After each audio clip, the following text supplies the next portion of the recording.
नमस्कार, कृषि समाचारों में आप सभी का स्वागत है। आइए जानकारी लेते हैं प्रमुख समाचारों की। किसानों और पर्यावरण प्रेमियों के लिए अच्छी खबर नहीं है।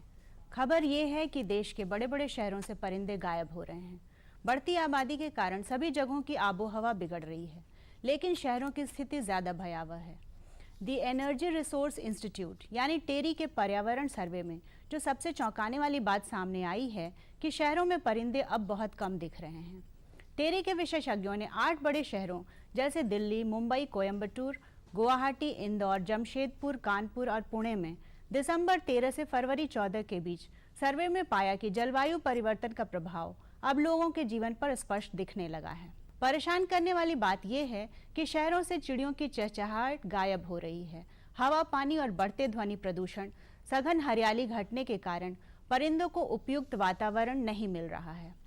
पानी के परंपरागत स्रोत जो परिंदों को आकर्षित करते थे, वे या तो सिकुड़ रहे हैं या नष्ट हो रहे हैं। गन्ना किसानों का गन्ना मूल्य भुगतान करने में हीला हवाली करने वाली 9 चीनी मिलों के खिलाफ आरसी जारी की गई है।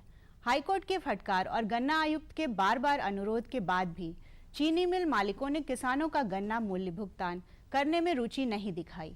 ऐसी हालत में गन्ना आयुक्त ने मुजफ्फरनगर की 3, मुरादाबाद, हरदोई, एटा, कायमगंज, हापुड़, मेरठ और बागपत की चीनी मिलों के खिलाफ आरसी जारी करने की कार्यवाही की है।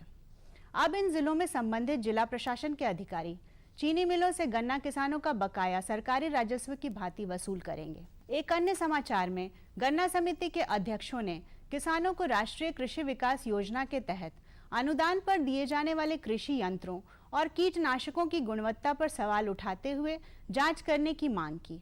गन्ना समिति के अध्यक्षों ने यह भी कहा कि भविष्य में स्टैंडर्ड कंपनियों के रेट और क्वालिटी पर गन्ना समितियों को कृषि यंत्र एवं कीटनाशक खरीदने की अनुमति दी जाए।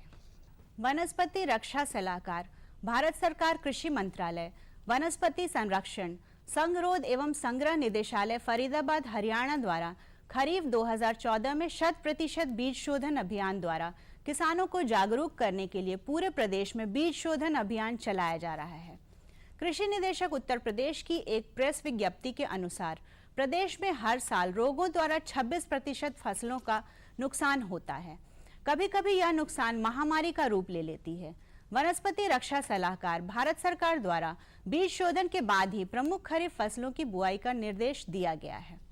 रोगों से फसलों को होने वाले नुकसान से बचाने और गुणवत्तापूर्ण उत्पादन के लिए 15 जून तक बीज शोधन अभियान चलाया जा रहा है। बीज शोधन से भूमि जनित और बीज जनित रोगों की रोकथाम होती है। बीज उपचार के बाद बीज की सतह पर चिपका रसायन हानिकारक फफूंदी और बैक्टीरिया को नष्ट करता है। बीज का जमाव अच्छा, स्वस्थ और समान रूप से होता है। बीज शोधन की वजह से रोगनाशी रसायनों के प्रयोग में कमी आती है। इससे किसानों की आय में वृद्धि होती है। अरहर की फसल में बीज सड़न की रोकथाम के लिए कार्बाक्सिन 37.5% और थिरम 37.5% WS की 4 ग्राम मात्रा से 25 किलोग्राम बीज का शोधन करें। इसी प्रकार उकठा से बचाव के लिए थिरम 75% WS या DS और कार्बेंडाजिम 50% WS की 2:1 अनुपात में 3 ग्राम मात्रा से 25 किलोग्राम अरहर के बीज का शोधन करें। उत्तर प्रदेश के कृषि मंत्री ने विभागीय अधिकारियों कर्मचारियों को निर्देश दिया है कि कमजोर मानसून की आशंका के चलते फसलों को सूखे से बचाने का भरपूर प्रयास किया जाए। उन्होंने कहा कि खराब पड़े सरकारी नलकूपों को जल्द से जल्द ठीक किया जाए। नहरों की सफाई के साथ साथ उनके सिल्ट निकाले जाएं। इसके साथ ही गांवों में बिजली आपूर्ति की व्यवस्था दुरुस्त की जाए। किसान भाइयों, उत्तर प्रदेश ने प्रदेश के किसानों का 50,000 तक का कर्ज माफ कर दिया है। कर्ज माफी का लाभ उन्हीं किसानों को मिलेगा जिन्होंने अपने कर्ज के मूलधन का 10% कर्ज जमा कर दिया है और साथ ही जिन्होंने कर्ज के लिए अपनी जमीन गिरवी रखी हो। इसके अलावा कर्ज वसूली के लिए जमीन नीलाम करने की व्यवस्था भी सरकार ने समाप्त कर दी है। सरकार की इस कर्ज माफी योजना से प्रदेश के 7 लाख से अधिक किसानों को लाभ मिल रहा है। अब किसानों को सहकारी ग्रामीण विकास बैंक की ओर से कर्ज माफी का सर्टिफिकेट भेजा जा रहा है, जिसमें यह लिखा गया है कि उत्तर प्रदेश सरकार की 2012 में घोषित की गई ऋण माफी योजना के अंतर्गत आपकी इतनी धनराशि का ऋण माफ कर दिया गया है। मौसम विभाग के अनुसार उत्तर प्रदेश के लोगों को 10 दिन ग्रीष्म लहर, तीखी धूप, उमस के साथ गर्मी के तीखे तेवर का सामना करना पड़ेगा। इन दिनों पारा 2 से 3 डिग्री ऊपर बढ़ सकता है। मौसम विभाग के अनुसार अगले 2 से 3 दिन में केरल और तमिलनाडु में दक्षिणी पश्चिमी मानसून दस्तक दे सकता है। भारत में मानसून के आने का समय 1 जून के आसपास होता है, मगर इस बार मानसून लेट है। ये तो थे आज के कुछ प्रमुख कृषि समाचार। आइए अब जानकारी लेते हैं खेती बाड़ी की कुछ समसामयिक बातों की। नर्सरी के लिए अच्छी प्रजाति की किस्मों का चयन करें। मध्यम देर से पकने वाली धान की प्रजातियां हैं नरेंद्र 359, पंत धान 10, सरजू 52, मालवीय धान 36, नरेंद्र धान 2064, नरेंद्र धान 3112, नरेंद्र धान 2026 आदि। सुगंधित धान की प्रजातियां हैं टाइप 3, नरेंद्र लालमती, कस्तूरी, पूसा बासमती 1, बासमती 370, मालवीय सुगंध, वल्लभ बासमती 22 आदि। देर से बोई गई मक्का की फसल दुग्धावस्था से पकने की तरफ बढ़ रही है। दिन में तापमान अधिक होने पर नमी बनाए रखें। मक्के की पूरी तरह पकी फसल की कटाई जल्दी कर लें। भुट्टो में दाने अलग करने के बाद उसे अच्छी तरह सुखा लें। दानों में नमी 8 से 10% होने पर मक्के को सुरक्षित तरीके से भंडारित करें।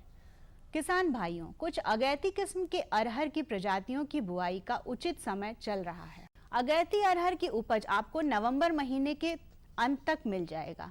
अरहर की फसल लेने के बाद इसी खेत में आप दिसंबर में गेहूं बो सकते हैं।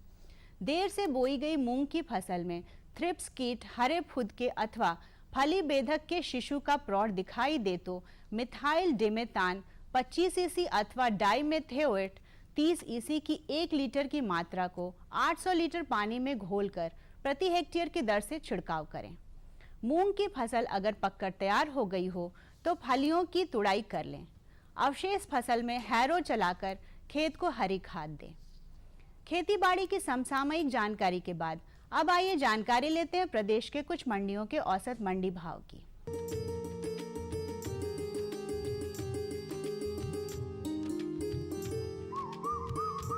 गेहूं मेरठ मंडी में 1485 रुपए, कानपुर मंडी में 1425 रुपए, मुरादाबाद मंडी में 1445 रुपए और आगरा मंडी में 1480 रुपए प्रति क्विंटल के भाव रहा। चावल मेरठ मंडी में 2195 रुपए, कानपुर मंडी में 2125 रुपए, मुरादाबाद मंडी में 2085 रुपए और आगरा मंडी में 1990 रुपए प्रति क्विंटल के भाव बिका। चना मेरठ मंडी में 3200 रुपए, कानपुर मंडी में 3160 रुपए, मुरादाबाद मंडी में 3370 और आगरा मंडी में 3200 रुपए प्रति क्विंटल के भाव रहा। मटर मेरठ मंडी में 3028 रुपए, कानपुर मंडी में 2860 और मुरादाबाद मंडी में 3150 रुपए प्रति क्विंटल के भाव बिका। मूंग मेरठ मंडी में 7650, मुरादाबाद मंडी में 5900 और आगरा की मंडी में 5250 रुपए प्रति क्विंटल के भाव बिका। मसूर मेरठ मंडी में 5800 रुपए, मुरादाबाद मंडी में 5900 रुपए और आगरा मंडी में 5400 रुपए प्रति क्विंटल के भाव बिका। सरसों मेरठ मंडी में 3220 रुपए, कानपुर मंडी में 3200 रुपए, मुरादाबाद मंडी में 3150 और आगरा मंडी में 3180 रुपए प्रति क्विंटल के भाव रहा। गुड़ का भाव मेरठ मंडी में 2705 रुपए, कानपुर मंडी में 2960, मुरादाबाद मंडी में 2775 और आगरा मंडी में 3000 रुपए प्रति क्विंटल के भाव बिका। अब आइए जानकारी लेते हैं कुछ सब्जियों के मंडी भाव की। आलू मेरठ मंडी में 1300 रुपए, कानपुर मंडी में 1450 रुपए, मुरादाबाद मंडी में 1400 रुपए और आगरा मंडी में 1340 के भाव बिका। प्याज मेरठ मंडी में 975 रुपए, कानपुर मंडी में 1040 रुपए, मुरादाबाद मंडी में 1120 और आगरा मंडी में 1040 के भाव बिका। टमाटर मेरठ मंडी में 400 रुपए, कानपुर मंडी में 680 रुपए, मुरादाबाद मंडी में 425 और आगरा मंडी में 560 रुपए प्रति क्विंटल के भाव बिका। फलों की बात करें तो सेब मेरठ की मंडी में 7200 रुपए, कानपुर की मंडी में 8100 रुपए और मुरादाबाद मंडी में 6250 और आगरा मंडी में 7,190 रुपये प्रति क्विंटल के भाव बिका। केला मेरठ मंडी में 1,585 रुपये, कानपुर की मंडी में 2,860 रुपये और आगरा की मंडी में 2,370 रुपये प्रति क्विंटल के भाव बिका। किसान भाइयों, ये थे आज के औसत मंडी भाव। और बताओ। बस। अरे ये क्या भैया जी, बस इतनी सी रासायनिक खाद? किसानी छोड़ रहे हो क्या? किसानी नहीं, नादानी छोड़ रहे हैं। मिट्टी की जांच कराई है। अब तो लालाजी जितनी जरूरत है उतने ही उर्वरक खेत में डालेंगे। हाँ, किसान भाई आज ही अपने जिले की नजदीकी भूमि परीक्षण प्रयोगशाला में मिट्टी की जांच जरूर करवाएं और मिट्टी में पोषक तत्व, नमी व पौधे के विकास को देखते हुए केवल जरूरत के अनुसार ही पोषक तत्व डालें। और हाँ, मिट्टी में गंधक, जस्ता, बोरोन जैसे सूक्ष्म पोषक तत्वों का पता लगाना भी न भूलें।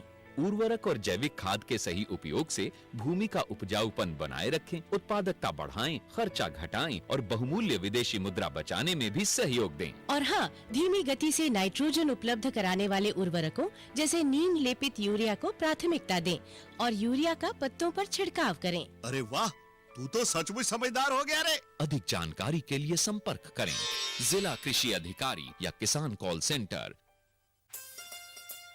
अम्मा खाना दे दो ना।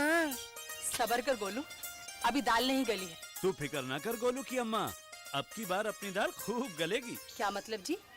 अब की बार NFSM के तहत दाल की पैदावार को बढ़ाने के तरीकों को दिखाने के लिए देश में 1000 क्षेत्र चुने गए हैं, जिसमें हमारा इलाका भी आ गया है। पर इससे हमें क्या फायदा? हमें 5 एकड़ खेती के लिए खाद और कीटनाशक के अलावा बढ़िया बीजों की एक मिनी किट भी मिलेगी। इतनी दाल का करेंगे क्या जी? अरे भगवान, सरकार ने दलहन का समर्थन मूल्य भी खूब बढ़ा दिया है और इनकी खरीद का भी पूरा इंतजाम कर लिया है। इससे आमदनी बढ़ेगी और फिर हमारा गोलू अच्छे स्कूल में जाकर के कृषि वैज्ञानिक बनेगा। हाँ शामू भैया, सरकार कह रही है पूर्वी भारत में भी दूसरी हरित क्रांति आएगी। अरे ये तो पंजाब और हरियाणा में हुआ था, यहाँ तो अनाज की पैदावार अब भी कम है। सरकार की बातों में कुछ तो दम होगा। आखिर यहाँ बारिश 3 गुना होती है। चलो वैज्ञानिक का नंबर मिलाते हैं। अरे वाह, आ गए। नमस्ते सरपंच जी। हाँ भाई, उपजाऊ जमीन की कीमत को पहचानो। जरूरत है सिर्फ सही किस्म और तकनीक अपनाने की। पूर्वी भारत में सरकार कम गहरे नलकूप और बोरवेल के निर्माण के लिए सहायता दे रही है। लेकिन सरकार से और मिलेगा क्या? भरपूर मदद, जमीन की तैयारी से लेकर फसल की कटाई तक तकनीकी सलाह। 1000 हेक्टेयर के सैकड़ों क्षेत्रों में चावल और गेहूं के खास प्रदर्शन भी चल रहे हैं। अरे वाह, फिर तो हमारे खेत भी लहला उठेंगे। क्या ये सपना सच होगा? हाँ जरूर, पूर्वी भारत अब हरित क्रांति का अग्रदूत होगा। आओ हम सब मिलकर कदम बढ़ाएं। खुशबू की फुहार में, स्वाद की बहार में, तरक्की की तानों में, खिलती मुस्कानों में, हरे भरे पौधों में, बड़े बड़े सौदों में, मधुर भिनभिनाहट में, खुशियों की आहट में, बागबानी मिशन, हमारी चाहत, आपकी मुस्कुराहट।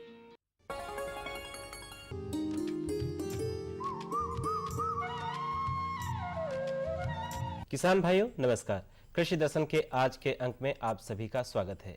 भाइयों, हम दिन रात कठिन परिश्रम करते हैं कि हमारी आमदनी ज़्यादा हो, लेकिन कई बार ऐसा होता है कि जितनी हमें अपेक्षा होती है उतनी आय नहीं होती, क्योंकि खेती के साथ साथ जब तक हम कोई सहायक धंधा नहीं करते तब तक हमारी आमदनी बढ़ने की संभावना कम रहती है। इसी तरह का एक व्यवसाय है मछली पालन। मछली पालन आय का साधन। आज हम इस विषय पर विस्तार से बातचीत करेंगे डॉक्टर विनोद शंकर चौरसिया से, जो कि सहायक मत्स्य निदेशक हैं मत्स्य विभाग रायबरेली से।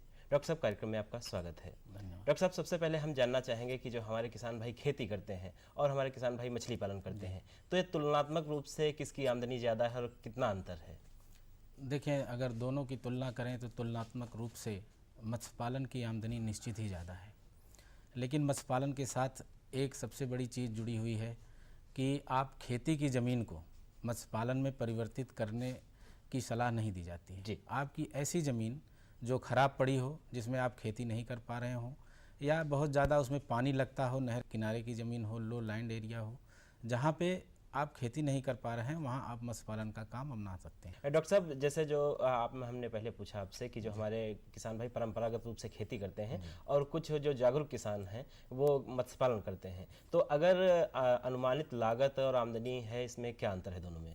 देखिए, मैं एक बीघे की तुलना अगर करूं खेती की और मत्स्य पालन की, तो एक बीघे की खेती में जहां आप धान का उत्पादन, गेहूं का उत्पादन, अगर इन दो बेसिक फसलों को लें तो आप देखेंगे कि एक बीघे में आपको ज़्यादा से ज़्यादा 10 से 12 हज़ार रुपये की शुद्ध आय, अगर हम उसको खर्चे को निकाल दें तो ये प्राप्त होती है जी। लेकिन अगर वहीं एक बीघे में आप मछली पालन का काम करते हैं तो आपकी शुद्ध आय 40 से 50 हज़ार रुपये सालाना एक बीघे से आपको निकलती है। कई गुना ज़्यादा आमदनी है मत्स्य पालन से। तो डॉक्टर साहब, बहुत बढ़िया बात है, जो हमारे किसान भाई ये कार्यक्रम देख रहे होंगे, निश्चित रूप से उनके मन में मछली पालन के लिए जागरूकता पैदा होगी। तो अगर वो मछली पालन की शुरुआत करना चाहते हैं तो कहाँ से करें? मछली पालन की शुरुआत के लिए जैसा हमने आपको पहले ही बताया कि ज़मीन अगर कोई ख़राब ज़मीन पड़ी हो या ऐसी ज़मीन जो हमेशा जल भरा रहता हो जिससे वो खेती नहीं कर पा रहे हों, उस ज़मीन को वो तालाब के रूप में परिवर्तित कर लें। तालाब उसमें खोद लें और तालाब की खुदाई ज़्यादा से ज़्यादा उनको 4 फीट गहरा तालाब खोदना होगा और उसकी बंधों से जो उसकी मिट्टी इतनी निकलेगी जो कम से कम उनके तालाब में 5 से 6 फीट पानी आराम से वो स्टोर कर सकते हैं। तो वहाँ से वो उसकी शुरुआत करें, तालाब का निर्माण करें।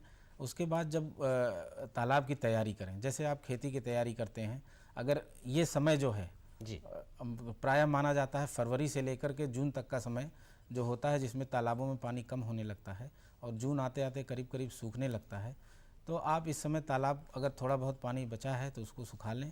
और अगर आप नई ज़मीन में बना रहे हैं तो नई ज़मीन में आप कभी भी फरवरी से मार्च से लेकर के अप्रैल मई जून तक किसी भी महीने में आप तालाब की खुदाई कर सकते हैं बारिश के पूर्व। जी, कहने का मतलब है कि जब बरसात शुरू हो उससे पहले हम मिट्टी की खुदाई कर लें, वो आसान रहेगा। डॉक्टर साहब, ये तो बात हो गई तालाब खुदवाने की, इसके साथ साथ कुछ और भी तैयारियां हैं जो तालाब में करनी पड़ती हैं? जी हाँ, पानी का संचय कीजिए और तालाब में आप जितना मैक्सिमम क्षमता में पानी भर सकते हैं, 6 से 7 फीट 8 फीट, खाली ऊपर का जो बंधा है वो करीब 1.5 से 2 फीट छूटा रहे, इतना मेड़ फूटे ना और इतना पानी भर करके आप तालाब को 2 दिन के लिए छोड़ दीजिए। 2 दिन छोड़ने का आशय ये होता है कि जहाँ से भी अगर आप बोरिंग का पानी ले रहे हैं तालाब में तब तो ऐसी कोई दिक्कत नहीं है, लेकिन अगर नहर का पानी ले रहे हैं किसी और साधन से, जैसे अगल बगल कोई बड़ा तालाब है या झील है उससे पानी आप अपने तालाब में ले रहे हैं, तो उस पानी के साथ बहुत सारे मछलियों, जंगली मछलियाँ या और कीड़े मकोड़ों के बच्चे तालाब में चले आते हैं। तो अवांछित जंतु चले आते हैं। अवांछित जंतु चले आते हैं। अगर आप उनको 2 दिन छोड़ देंगे तो जो उनके अंडे हैं या जो भी उनके बच्चे हैं तो वो उसमें 2 दिन में वो फूट जाते हैं और उसमें जो जंगली चीज़ है वो पैदा हो जाएगी। उसके बाद आप क्या करें कि ब्लीचिंग पाउडर की जो दर निर्धारित है वो 10 ppm है। 10 ppm प्रति हेक्टेयर मीटर, यानी 1 कुंटल प्रति हेक्टेयर मीटर की दर से आप उसमें ब्लीचिंग पाउडर का छिड़काव करिए। और ये छिड़काव आप हमेशा शाम के समय करिए जब सूरज डूबने वाला हो, उस समय, मतलब धूप ज़्यादा ना हो तो उस केमिकल का प्रभाव ज़्यादा होता है और जो भी कीड़े मकोड़े होते हैं वो उसमें मर जाते हैं। ब्लीचिंग पाउडर डालते समय एक सावधानी ज़रूर बरतें कि कभी भी खुले हाथ से ब्लीचिंग पाउडर का प्रयोग ना करें। हमेशा हाथ में ग्लव या दस्ताने पहन लें, या अगर नहीं है उपलब्धता तो कोई पॉलीथीन, अच्छी पॉलीथीन हाथ में बांध लीजिए। उसके बाद उसको ब्लीचिंग पाउडर को किसी ड्रम या टब में डाल करके भिगोइए और जब उसको किसी लकड़ी से या किसी ऐसे साधन से उसको हिलाते रहिए, घोल बना लीजिए। और घोल बनाने के बाद समान रूप से पूरे तालाब में पानी में छिड़काव कर दीजिए। जो भी जीव जंतु उसके अंदर होंगे वो 4 से 5 घंटे में सब मर करके उसको ख़त्म हो जाए। इसके बाद एक महत्वपूर्ण बिंदु आता है कि हम उनको भोजन किस तरह से दें, मतलब उनकी खुराक कैसे दें कि हमें बढ़वार अच्छी मिले। जी, भोजन मछली पालन में मत्स्य बीज और भोजन, ये 2 ऐसी चीज़ें हैं जिनका लागत पर बहुत प्रभाव है और इनका उत्पादन पे भी उतना ही प्रभाव है। जी, ये इन दोनों को मिला करके 60% जो लागत लगती है मछली उत्पादन में वो मछली के बीज और चारे में ही लगती है। और उत्पादन भी अगर आप इनको मछली का क्वालिटी अच्छा रखेंगे और मछली का चारा उनको समय से देंगे, पर्याप्त भोजन देंगे, तो आपका उत्पादन भी जो आप सामान्य उत्पादन ले रहे हैं अगर आप एक बीघे तालाब में 9 कुंटल से 10 कुंटल उत्पादन ले रहे हैं तो निश्चित ही अगर आप रेगुलर फीड करेंगे तो उत्पादन 18 से 20 कुंटल तक जा सकता है। कहने का मतलब है डॉक्टर साहब कि अगर हम मत्स्य पालन करते हैं उसके साथ साथ जुड़ा कोई और काम करते हैं तो दोनों एक दूसरे के पूरक भी बन सकते हैं और हमारी आमदनी भी ज़्यादा होती है। डॉक्टर साहब, आज आप हमारे कार्यक्रम में आए, हमारे किसान भाइयों को इतनी अच्छी जानकारी दी, इसके लिए आपको बहुत बहुत धन्यवाद।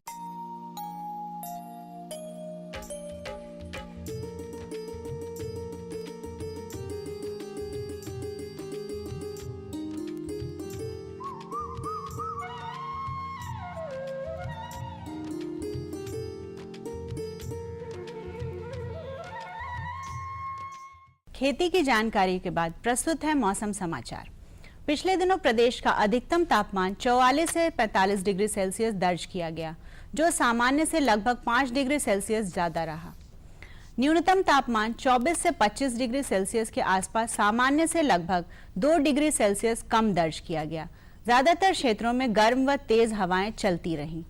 मौसम विभाग के पूर्वानुमान के अनुसार आगामी 48 घंटों में आसमान साफ रहेगा। प्रदेशवासियों को अभी गर्मी से राहत मिलने वाली नहीं। तापमान में और वृद्धि संभव है, साथ ही गर्म व तेज हवाएं भी चलती रहेंगी। मौसम के रुख को देखते हुए किसान भाई खरीफ में मोटे अनाजों मक्का, ज्वार व बाजरा आदि की खेती को प्राथमिकता दें। विलंब से रोपे जाने वाले धान के खेतों में हरी खाद के लिए ढैंचा की बुआई यदि अभी तक नहीं की है तो यथाशीघ्र करें। खरीफ में धान की अच्छी पैदावार के लिए किसान भाई शोधित बीज का ही प्रयोग करें। किसान भाई मध्यम अवधि 130 से 140 दिन में पकने वाले धान की नर्सरी 20 जून तक डाल दें। कम अवधि 115 से 120 दिन में पकने वाले धान की नर्सरी 25 जून तक डाल सकते हैं। नर्सरी में पानी का तापमान बढ़ने पर क्यारी से पानी बाहर निकालकर पुनः सिंचाई करें। किसान भाइयों, खेती में समय का खासा महत्व होता है। समय से फसलों की बुआई कर उत्पादन को बढ़ाया जा सकता है। सिंचित क्षेत्रों में शीघ्र पकने वाली अरहर की प्रजातियों यूपी AS 120, टाइप 21, पूसा 992 की बुआई यथाशीघ्र करें। गर्मी अधिक होने के कारण किसान भाई गन्ने की फसल में आवश्यकतानुसार सिंचाई करें। साथ ही प्रत्येक सिंचाई के बाद गुड़ाई भी कर दें। बागवान भाई आम में डांसी मक्खी के नियंत्रण के लिए मिथाइल यूजिनाल 0.1% तथा मैलाथियान 0.1% घोल को डिब्बों या बोतल में भरकर पेड़ों पर ट्रैप लगाएं। गर्मी के प्रकोप से केले की फसल को बचाने के लिए किसान भाई 5 से 7 दिनों पर आवश्यकतानुसार सिंचाई करें। हल्दी, अदरक व धनिया की बुआई 15 जून तक पूरी कर लें। तो किसान भाइयों, ये थे मौसम समाचार। कुछ और नई जानकारियों के साथ मंगलवार को फिर उपस्थित होंगे। तब तक के लिए नमस्कार।